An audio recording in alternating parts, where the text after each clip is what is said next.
Good morning, and surprise, surprise, when you step outside, you can actually breathe. That's what Mike's saying.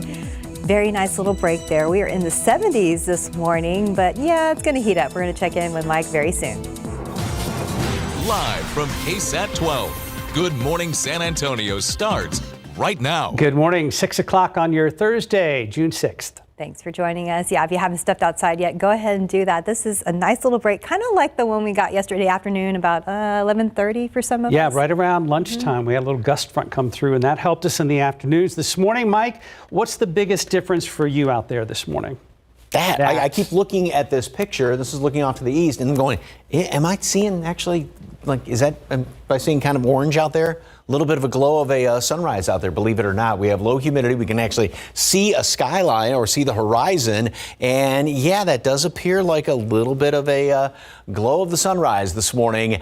Dew point temperatures, air temperatures, I mean, just when you're looking number-wise, still warm. We are still above normal, but a whole lot lower. I mean, think about it. The past few mornings, we've been around the low 80s around here. And these numbers are also much, much lower than where they have been. Yesterday, everybody was well up around 75, 77, 78 for these dew points. Just that thick air that was sitting on top of us.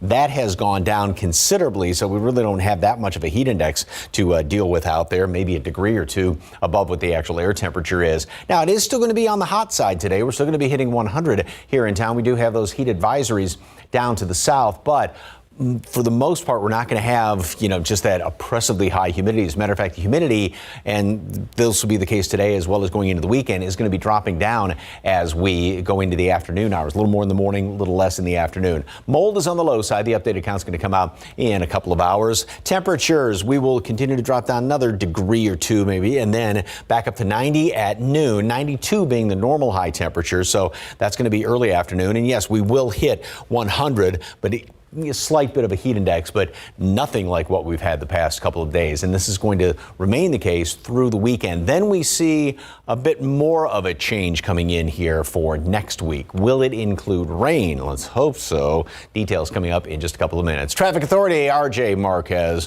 what's going on? All right, Mike. Yeah, we'll definitely take any relief where we can get it, especially if you're about to step outside on the roads right now. And actually, fingers crossed that things are looking pretty good right now. 37 Fair Avenue traffic moving pretty good both directions right there. 281 Borgfield Drive, same situation there for our drivers on the far north side of town. And of course, we've been following the latest on all that construction taking place on 35 Walsham Road all the way up to the Live Oak and Forum area. So let's go ahead and check back in with photojournalist Alex Gomez, who is on the roads for us right now.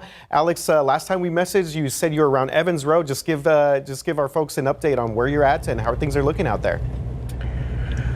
Well, the northeast side is improving. 35 northbound, it looks like that construction wrapped up, so the main lanes are going to be reopening, and this is going to be on the opposite side. This is 35 southbound right in front of the Forum. As I passed this on the northbound lanes, I did see crews also picking up those cones, picking up barrels, so this is some minor slowing until they get all of them off the road. So it's improving over here on the northeast side. Happy Thursday, RJ.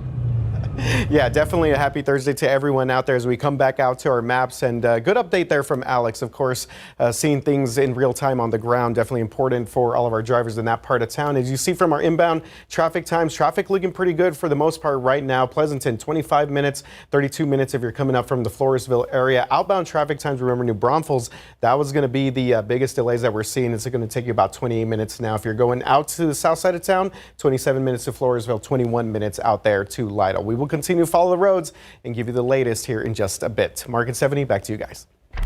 Thank you, RJ. Well, this morning, a San Antonio police officer is accused of improperly taking weapons and ammunition out of the job. Now, it's reportedly happened at a November gun buyback event at the Alamo Dome. An aide for Councilman John Courage says he saw David Mahula put weapons in his personal vehicle. The records show that Mahula had been with the San Antonio Police Department since 2006. In case you missed last night's KSAT Investigates, former Bexar County Sheriff's Lieutenant Roxanne Mathai made her first public comments to KSAT since settling a federal lawsuit against the county for nearly $400,000. Sheriff's officials fired Mathai months after she posted pictures and video of herself near the U.S. Capitol during the January 6th riot. She was never criminally charged and contends she didn't witness anyone breaking the law, raising concerns that she was terminated for exercising her rights to free speech.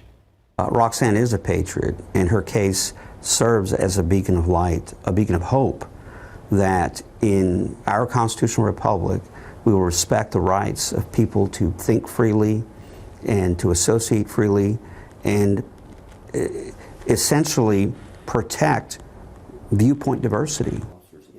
You can catch the full episode of KSAT Investigates right now at ksat.com under the KSAT Investigates tab.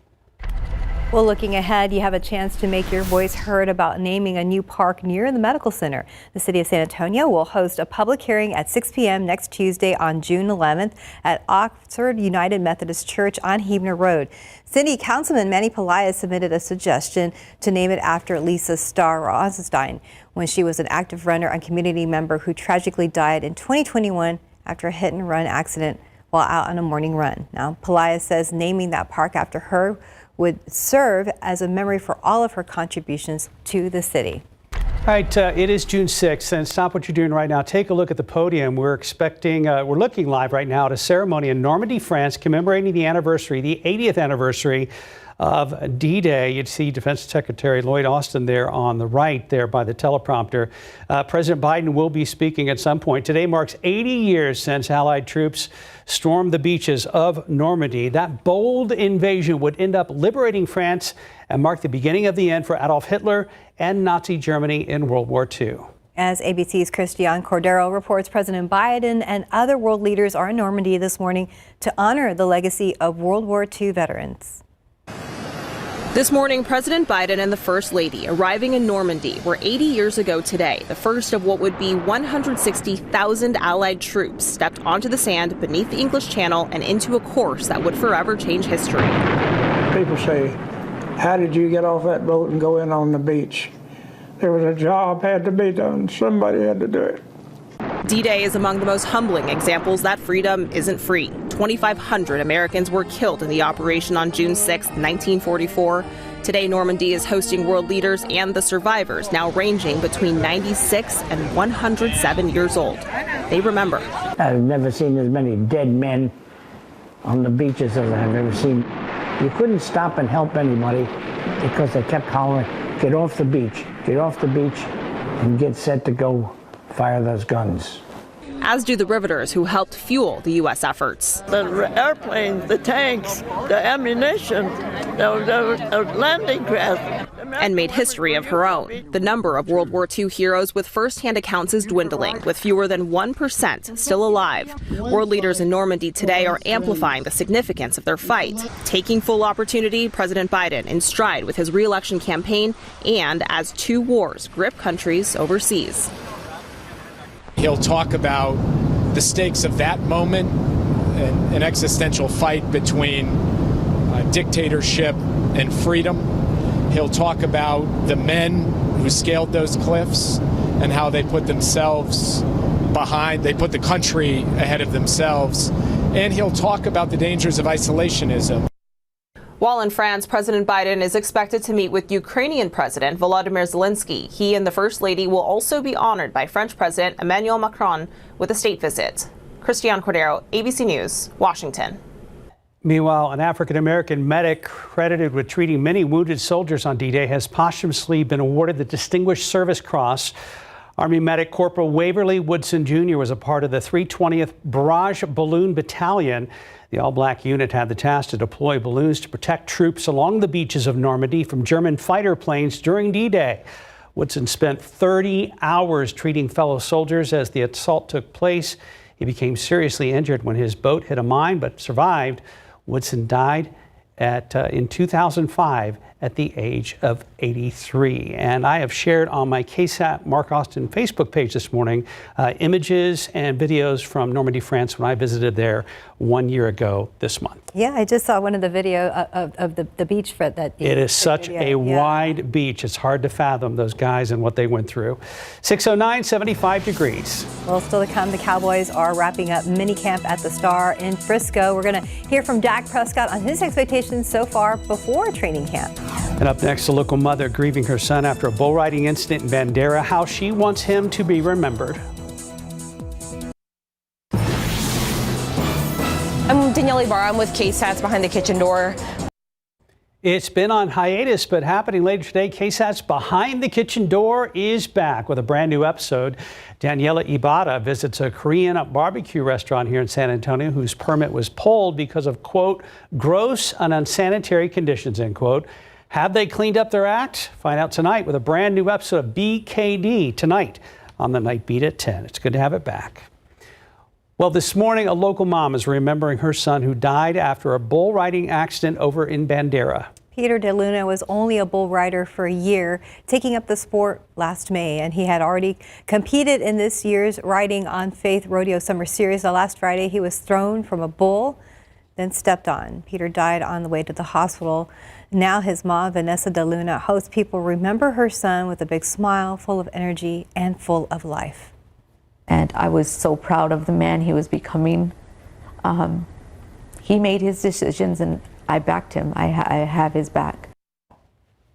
Now this Friday, Vanessa and her family will attend the Riding on Faith Rodeo as the Bandera Rodeo community honors Peter's life.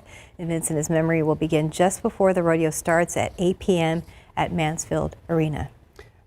Thursday morning time check, now 6:14. Go ahead and check back with RJ from this angle. The roads look okay. Yeah, things are looking pretty good for the most part, but we do have an incident that just popped up on our TransGuide traffic cameras, and we're still trying to get a little bit more details on that. We'll show you the map here in just a bit, but again, 281 Oak Creek, traffic moving pretty good both directions there on the far north side of town. Same situation there. 281, one of our further cameras up north there, over there at Bulverde Road. 281 at Stone Oak, same situation there as well for our drivers on the north side part of town. So that's good news if you're making your way in and around 281 in that area. So again, biggest thing that we're seeing right now at the moment is we do have now a crash being reported on I-37 South. This is going to be right before you get to that 410 exit. So check out our TransGuide traffic camera here. So this is going to be the exit from 37 to 410 northbound here. So it's going to be going up this direction there, northbound 410, 37. We've had a couple emergency vehicles out there for about 15 minutes or so. So something that we will definitely continue to monitor. And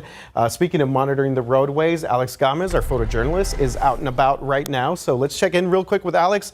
I know, Alex, you're making your way out to check out that accident there on the far southeast side, but let us know where you're at right now. Well, it's pretty good over here on the east side, RJ. This is 35 southbound. I just passed BAMC, so right now road conditions are pretty good. We have dry roads and we have a lot more daylight now, so driving conditions are great. I am going to head on the southeast side to 37-410, and I'll let you know what I see and if it's going to slow us down anymore, RJ. All right, thank you very much, Alex. And a very important question we had for our group earlier. Alex, what's your favorite type of cereal? Let's see if we could get him back on. Can you hear us? We're going to have to ask him later. We have to check in later. We're going to have to ask him later. Yeah, we will ask him. We will follow up. Oh, he said Fruity Pebbles. Okay. We all voted for Fruity sugar Pebbles here. are pretty good, and Cocoa Pebbles too. Yeah. So Jamie's unprompted this morning. Favorite cereal, Jamie? Frosted Mini Wheats. Okay. Those are good too. Nice. Yeah, very good options. All sugar. do they still make the little variety packs? Where you I remember the tiny boxes. Yeah, the tiny boxes. I don't know. Do they, Jamie? Because like your boys are little. And if you cut them open properly, you could pour the milk in there. Well, yeah, they come in those little yeah, plastic. Yeah, I've seen That's those. like the mac and little so mac you and can cheese you can't put milk in there. To go, yeah. Okay. Comes in handy. Do you ever go in the pantry and just get a handful of dry cereal and eat it? I used to. Okay. All right, take a look. This is a picture from yesterday. Beautiful, beautiful sunset out in the backyard there at Canyon Lake, and yeah, it was pleasant to be outside, especially in the shade, and that's the way it is this morning. And wow, we can actually kind of see a little bit of downtown right there, as opposed to the past couple of mornings when couldn't really see hardly anything out there. And Alex was talking about how there was some sort of, a little bit more light out this morning, and I think we're going to have a decent sunrise. Okay, here's what's going on over the next few days.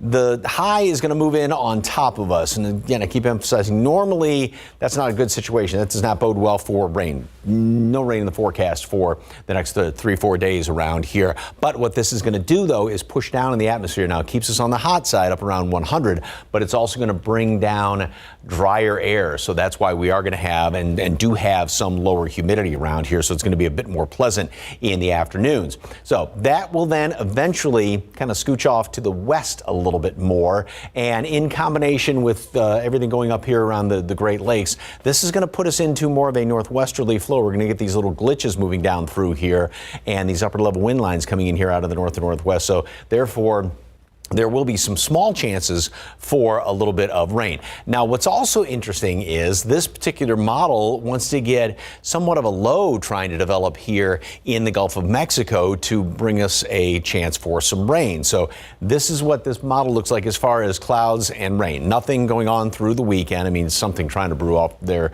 in the mountains of Mexico. And then by Monday, notice how everything's coming in here.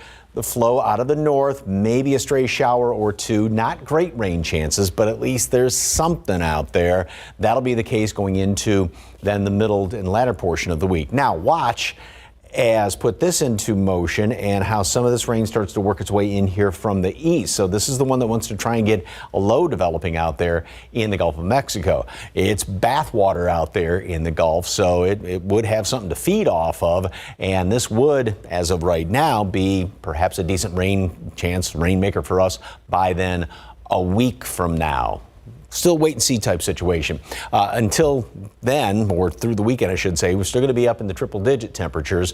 And then we see a bit more of a pattern change, and that's going to get us into the mid and lower 90s into next week. Still on the hot side, but not as hot.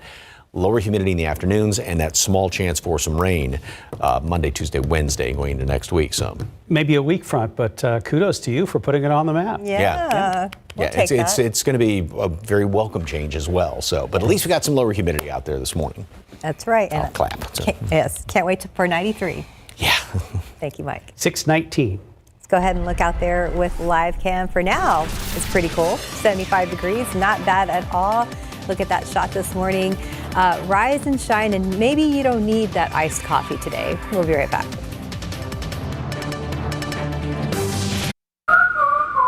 When your child has moderate to severe eczema, it's okay for them to show off.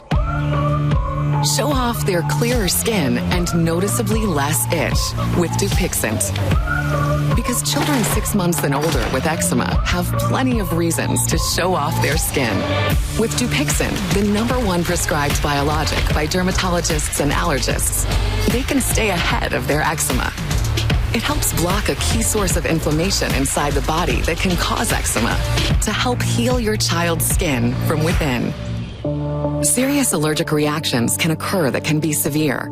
Tell your doctor about new or worsening eye problems, such as eye pain or vision changes, including blurred vision, joint aches and pain, or a parasitic infection. Don't change or stop asthma medicines without talking to your doctor. Show off to the world. Ask your child's eczema specialist about Dupixent. Welcome back at 6:23. Well, this morning, the Dallas Cowboys have wrapped up the on-field part of the team's mandatory minicamp as they get ready for a team activity later today. Yeah, the next time we'll see them will be in late July for training camp up in Oxnard, California. Mary Rominger brings us the latest from the Star in Frisco.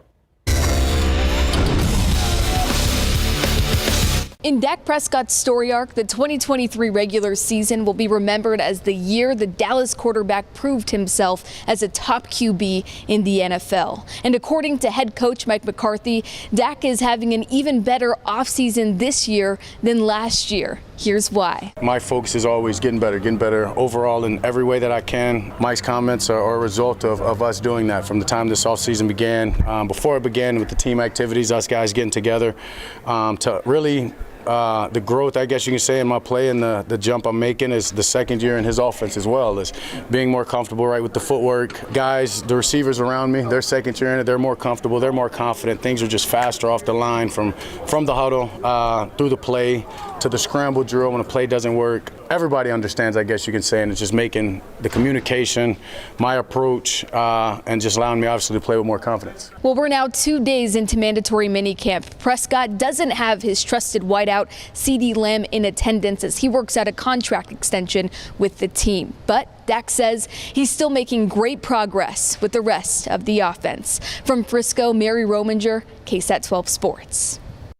Thanks, Mary. Time now 6:25 and 75 degrees for now. If you're headed out the door in the next 5 minutes, take a look at the roads with TransGuide. 37 at Pecan Valley, I-37 at Fair Avenue. So far, so good on the roads here in the Alamo City. We'll check in with our traffic authority expert coming up. Live look outside with live cam right now. The sun is up. Mike says it's less hazy and fairly comfortable, 75 degrees as we take a live look at the camera looking over 410 and the runways at San Antonio International Airport. Yeah, we can handle 75 degrees. Good morning. It's about 6:28 now. It is Thursday, June 6th. That's right. 80th anniversary of the D-Day invasion. Tell you what, it was cloudy and stormy on that fateful day in Europe. But back here at home today, it is absolutely nice out there. It's gorgeous. Yeah, especially, just looking at the numbers, you'd be like, oh, 75 and dew points in the 70s. But compared to the past few days, I mean, this is fantastic weather out there right now. And look, we can actually see like on the other side of the airport over there, and you can see where the horizon is, unlike the past few days when we had that heavy, thick blanket of moisture sitting on top. 75 right now, normal low 72, so we're closer to that. And just to compare, no 80s on the map right now because we did have a lot of 80s the past few days, and the dew point temperatures.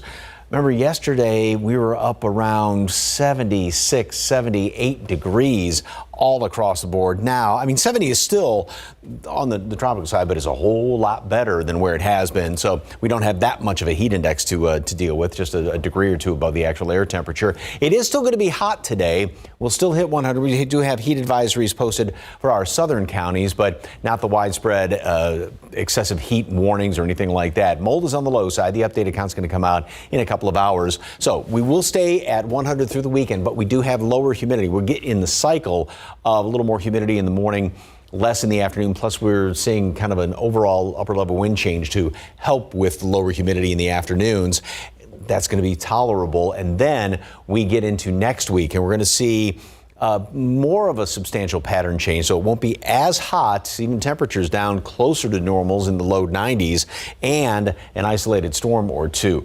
Not a great chance of rain, but at least there's that chance. Details coming up in just a couple of minutes. Traffic Authority, Mr. Marquez, what's going on, sir? All right, Mike. Yeah, things are actually looking pretty good if you're about to step outside right now for your Thursday morning commute. And wanted to show you a couple of the cameras we have out here at 1604. This is going to be 1604 at Emerald Forest. One of the new cameras we have out there on the northeast side. Let's show you one more here, 1604 Redland Road. So again, we are now starting to see for the first time TransGuide traffic cameras out there on that north side part of town, which they didn't have cameras up there up until the past couple of weeks or so. Okay, biggest thing we had been following, 37 South at 410. Let's check in with photojournalist Alex Gomez for the very latest. He's on the roads for us. Alex, I saw you had a little bit of an update, so go ahead and let folks know what you're looking at right now. Yeah, well, it looks like they cleared that accident. 37 southbound right there at that exit 2410 on the southeast side has wrapped up. So kudos to our first responders for being able to take care of that really quickly. And there's no residual backup, so no delays in time. Since then, I wrapped around 410 northbound. I'm over here by Rigsby, and we are up to speed over here. We're going full speed limit, RJ. Thank you very much, Alex. And yeah, great shot out there, too. And thank you very much, Alex, for the updates as we come back out to our maps. And these are our TransGuide traffic cameras in that area. Again, 37 southbound, 2410. I'll go ahead and clear out that icon the next time we get back to our traffic. But everything else across the city looking pretty good. Mark, Steph, back to you guys. Thank you, sir. Imagine simple everyday tasks like grabbing your cup of coffee or a pen becoming harder and harder to do. Well, it's what's happening to many of our service members diagnosed with a progressive neurodegenerative disease that impacts nerve cells in the brain and spinal cord. GMSA's Patty Santos shows us how the veteran hospital in our community is working to find solutions to unanswered questions about ALS. We have 1A clinic here.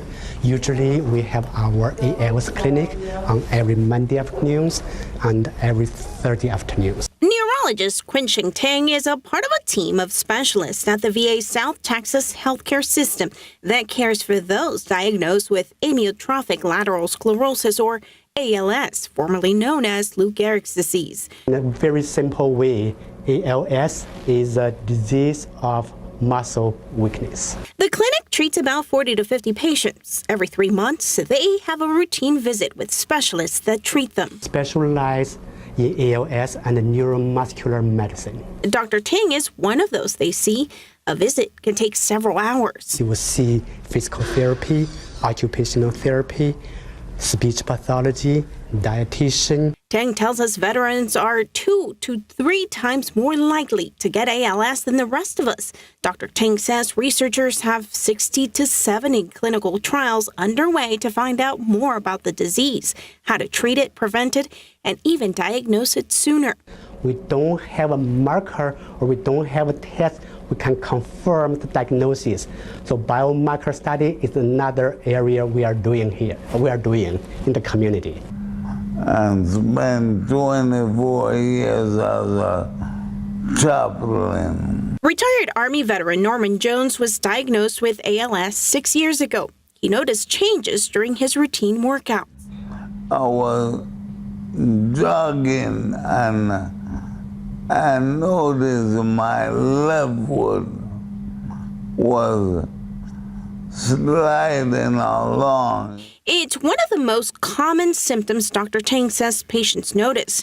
Others may be gradual and vary, but they can include weakness of muscles associated with walking, trouble grasping things, slurred speech, and having a hard time swallowing.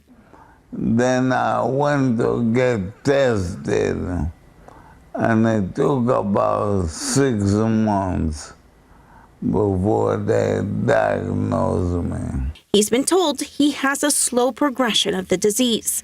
Jones and his wife, also an Army veteran, married 44 years ago. They are staying optimistic and still do things they both enjoy. Keep hope alive, one day at a time. And Dr. Tang tells me patients start seeing symptoms around their late 50s to early 60s. Jones is getting ready to turn 70 this summer. Patty, I'm glad you're here this morning. I understand our local VA healthcare office was recognized as a certified treatment center of excellence, which is amazing, by the ALS Association, the national. What does that mean? Well, what this means is that they do a very good job at being able to provide patients with complete care during a single visit. That is a team that they see of at least 10 people, including doctors, social workers, and dietitians, seeing them all at once. As you can see, it is hard for them to get around. So being able to go to one stop and just visit all of them at once, that's a lot of help for them. Absolutely. All right, Patty, thank you. Thank you. Happening today, several local employers are hiring and they want to meet you this morning. East Central ISD has a hiring event at Legacy Middle School from 9 to 11. Shirt Cibolo Universal City ISD will also host a job fair from 9 a.m. to 2. Applicants can meet with district departments in the boardroom at the Malish Educator Training Center. City of San Antonio's Workforce Development Office will also host a Job Fest and Training Expo this afternoon. That's happening at the Prospect Center from 4 to 7 p.m. And several companies are participating, including the city, Christus Health, SAS, Toyota, and USAA. The Job Fest is open to those 16 and older, and those attending are encouraged to prepare for potential on-the-spot interviews. 636, 74 degrees. Well, still ahead, we are talking finance in a world where it can be hard to maintain your credit score. So how you can spot any potential mistakes early and take control of your finances. Outside with live cam. Thanks for starting your day with GMSA. A plane taking off right there in that live cam shot over San Antonio International.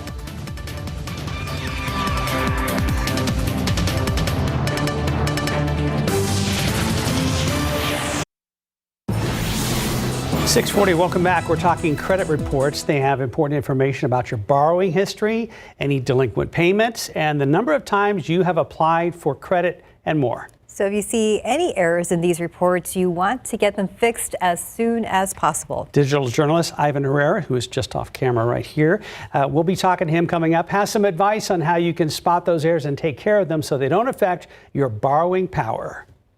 Imagine looking at your credit report only to find a big mistake. It can be pretty scary to see, but all consumers are able to dispute those errors by reporting them quickly and correctly. Here are some tips on the steps you need to take to fix those mistakes. First, determine where you'll send your letter of dispute. You'll have to send it to the credit reporting agencies such as Equifax, Experian, or TransUnion. You'll also need to send your letter to the information provider, such as the bank, credit card company, or other organization that provided inaccurate information to the credit reporting agency. The Fair Credit Reporting Act requires that both the credit reporting agency and the information provider correct any inaccurate or incomplete information on your credit report. People with errors that haven't been fixed, even after disputing them in writing, should file a complaint with the Consumer Financial Protection Bureau.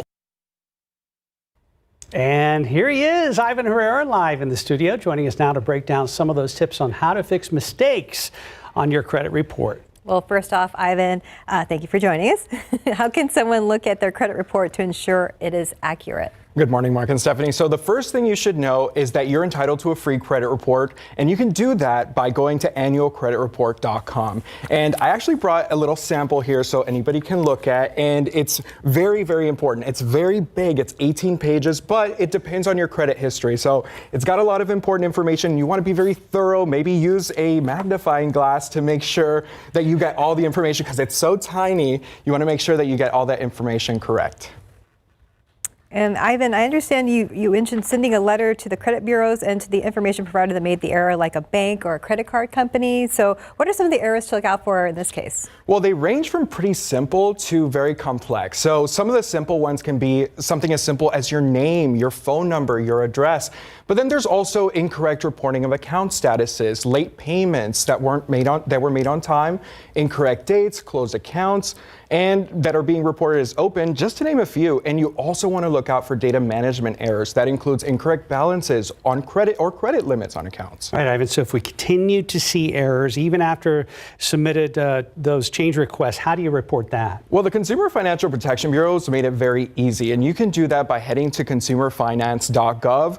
And from there, the Consumer Financial Protection Bureau will actually walk you through the process of filling out the form, and you can keep tabs on the status of your complaint. The CFPB says that companies usually respond in about 15 days, but it could take about 60 days in some cases. And then you can provide feedback about the response that the company tells you, whether it's good or whether it's bad, and you let the CFPB know. Mark, Stephanie. All right. Thank you so much for helping us fix credit reports here. Yep. You can find this story and much more on Ivan's content over at ksat.com/money. Have a good morning, Ivan. Thank you so much. Thank you for coming in. Yes. Thank you for joining us. Well, now it's time to check in with RJ. Yeah, my guy Ivan over there dropping some knowledge, very important stuff, especially if you are checking on those credit reports. Good stuff there, Ivan. 281, traffic moving pretty good both directions there. Same situation here up there at Bulverde Road. Let's show you real quick some inbound traffic times, because obviously a lot of people are making their way maybe outside right now throughout the city of San Antonio. As we take a look at what we're seeing right now, if you're coming in from Bernie, 26 minutes, 21 minutes out there from Bulverde, and 32 minutes from New Braunfels. You're coming up from Pleasanton, about 25 minutes, a little bit more than half an hour coming in from the Floresville area. Speaking of hitting the roads, let's go ahead and check back in with our photojournalist, Alex Gomez, to give us a quick update on how things are looking out there. Alex, what are you looking at right now? Well, it's not so bad over here, RJ. This is going to be the downtown area, 35 southbound near Frio Street, and right now speeds are great, and I'm not seeing any reported accidents on any of our highways, so it should be a good commute for our 7 o'clock drivers who are about to head out, RJ. All right, that's good news. Thank you very much, Alex, for checking in on the traffic situation for us throughout our Thursday morning commute. And let's go back out to maps real quick, because just want to let people know about some construction that will be taking place later tonight. This is going to be on the northeast side of town. They are going to be closing out some exit and entrance ramps, basically from Weidner all the way up to Judson Road. So keep that in mind. That's going to start tonight, guys, at 8 o'clock there. So a little bit earlier than our normal 9 o'clock start time. So if you're going to be out and about tonight, northeast side, just just be ready for some of those exit entrance ramp Got to closures. factor that in. Absolutely, yeah. Thank you, sir. Thank Thanks, you. Well, we enjoyed that break yesterday. I have to say, so yesterday was Global Running Day, and then Mark asked me during the 9 a.m. newscast, he was like, well, are you going to run on Global Running Day? And I was like, I kind of feel like I have to. So I was preparing to run in the heat, and then we have this nice little break. It was amazing. Yeah, 92 for a high temperature yesterday. The normal high temperature, average high, as opposed to the previous day was 103, was that record. So, yeah, when that gust front moved through, thanks to those thunderstorms off to the north and the northeast, it brought in some great weather, and it was a nice little evening there in Wilson County, or Wilson Hill in Colorado County, pardon me. And look at that thing you're seeing off to the east. That's the sun, because we haven't seen it at this time of the morning in a while. Now, we still have, a little bit of this, you can see a little bit of the humidity out there, but nothing like what we have been having the past couple of days. Dew points are down considerably, so yeah, you can actually, we've been sort of joking, but you can kind of take a deep breath when you step outside this morning. We'll be up to 90 at noon, and yeah, it is going to be a hot one. We'll still be up around 100, but with the lower humidity, we're going to get into more of the, I call it the 24-hour cycle, where it's a little more humid in the morning and a little less humid in the afternoon. And part of the reason for that is the big area of high pressure, which you can pretty much see on this map. Notice how we've got a huge low up here in the Great Lakes and to the northeast, and then notice how all those clouds are kind of working their way back off there to the west. So the high is centered right in here, and that thing's going to continue to move in on top of us as we go into the next couple of days. Now, that's not good as far as trying to get any rain, because it's like a dome sitting on top of us, and it prevents anything from rising. But with the sinking air underneath us, it does press down in the atmosphere, and that's what helps to heat us up. But then we get the drier air coming down from upstairs in the atmosphere, so therefore lower humidities in the afternoon. So if you're in the shade, it's going to be a little bit more pleasant. So this thing's going to basically stay on top of us through the weekend. Then it starts to work its way back off to the west. And we're going to get kind of a combination of our weather coming from that and the big trough off here to the northeast. And we'll have this northwesterly flow in the atmosphere. And that's going to not only help to keep temperatures down somewhat, because the high's not going to be right on top of us, but also little disturbances come on in. Now, it's not like there's any big storm system, so rain chances are not that great. However, by next week late, this model wants to get a bit of a low developing there in the Gulf of Mexico, and that potentially could be a decent rainmaker for us going in toward next weekend. I mean, still a long ways off, but at least it's looking encouraging. We are going to be up to triple digits today through the weekend. We will have somewhat lower humidity in the afternoons, and then we get a bit more of I'll call it a significant change in the overall pattern. So therefore, it's going to be mid and lower 90s going to the middle of next week. I mean, we'll still be kind of leaning toward the warm side of things, and at least a chance for some rain in the afternoons, and nowhere near the just intolerable humidity that we've been having. So yeah, it's nice out. That would be great. Thank you, Mike. Right now, 6:49, 74 degrees. And here's a look at what's coming up on 7 on Good Morning America. Good Morning America coming up, an exclusive interview with President Biden from Normandy as we commemorate the 80th anniversary of D-Day, and there are some touching moments. Also this morning, the wild moment caught on camera when a giraffe lifted a toddler at a drive-through safari. Did you see this? Well, now, hear from the family this morning. Plus, our Will Reeve spoke with Travis Kelce about his big year on and off the field, and then Will heads up to Boston to catch up with all the stars ahead of the NBA Finals. He's there live for us this morning with a surprise for one very lucky fan. And back here in Times Square this morning, it's all about Amy Poehler, and that's coming up right here on GMA. Hey, man. What's going on, bro? Yes, man. Nice to meet you. In this morning's GMA First Look, one-on-one with Travis Kelce. We're sitting down with the 3-time Super Bowl winner to talk all about his whirlwind life off the field. From his visit to the White House. President Biden called me up this time. I didn't have to sneak around him to get to it. To his new foray into Hollywood. You an actor now? I guess you could say that. I've been on a few shows before. Haven't I've only played myself in those shows, though. It's definitely different portraying a character and trying to find the emotions in everything and the understanding of a script and the scene. But it's a challenge. I feel like an amateur right now, but it's definitely a fun challenge, and I'm coachable. That's one thing I know from being in sports. I am a coachable guy. And coming up at 7 a.m., we'll have much more with Travis Kelce and why he says he's living the dream. With your GMA First Look, I'm Will Reeve, ABC News. Welcome back at 6:53. Well, the Dallas Mavericks and Boston Celtics are getting ready to tip off tonight in the NBA Finals right here on KSAT 12. So the four biggest names in the series are looking at this moment through different lenses. Yeah, Boston's Jason Tatum and Jaylen Brown are the Celtics' most tenured and scrutinized stars who see a chance at redemption after falling short in the finals 2 years ago. Up in Dallas, Luka Doncic and Kyrie Irving see it as their first opportunity to make good on a partnership that began late last season after Kyrie was traded from Brooklyn.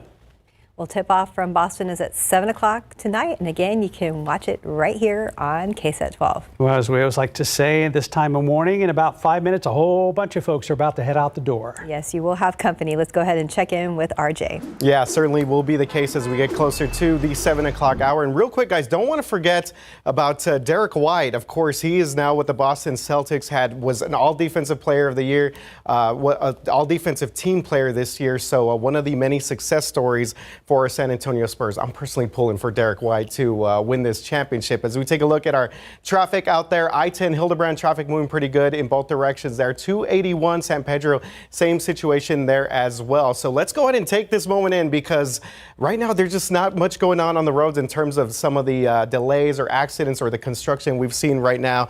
As we take a look at our screen here, the only thing that's being reported is a stalled vehicle being reported at Loop 410 at Sinclair Road. That's a little bit south of Rigsby Avenue and Highway 87 out there on the far east side of town. But everything else looking pretty good, Mike. We actually have a sunrise. Yes. Looking off to the east right there. It's gorgeous out there. Temperature right now is at 75 degrees, so much better than where it has been the past few days. The humidity is much better than where it has been the past couple of days. We don't have that much, if any, heat index to deal with. And we are going to be making it up to the upper 90s and 100, but it's not going to be as humid.